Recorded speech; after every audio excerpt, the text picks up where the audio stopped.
Jingle.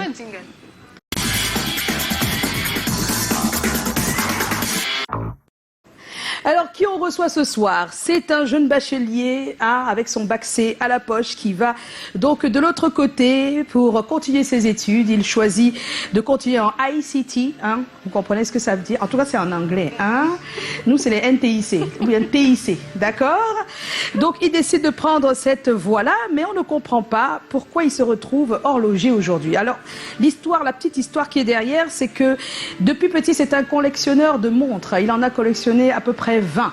Ah oui, à peu près, c'est pour le minimum. Celle qu'il a pu garder, voilà, jusqu'à ce qu'il grandisse, c'était à peu près 20 montres. Et puis, depuis son enfance, donc, il est amoureux de ces montres, c'est un fan de montres, un fan du temps. Il aime toujours savoir à quelle heure il doit se lever, à quelle heure il doit manger, à quelle heure il doit dormir, à quelle heure il doit voir sa chérie, en tout cas... Puisqu'on parle de chérie, c'est un papa d'un bébé de 6 mois à qui il a transmis son amour pour les montres. Imaginez un bébé de 6 mois qui aime les montres. Aïe! C'est rare, n'est-ce pas? Alors, il a suffi d'une période propice pour qu'il s'en aperçoive.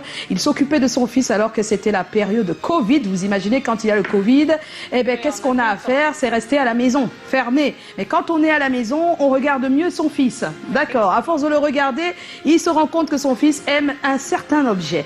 Et principalement, les montres. On revient aux montres.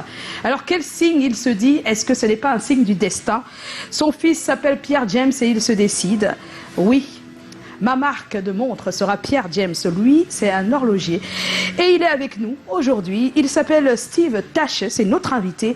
Signe prémonitoire, une voie à suivre. Il nous en parle et dans quelques instants, il est avec nous sur ce plateau.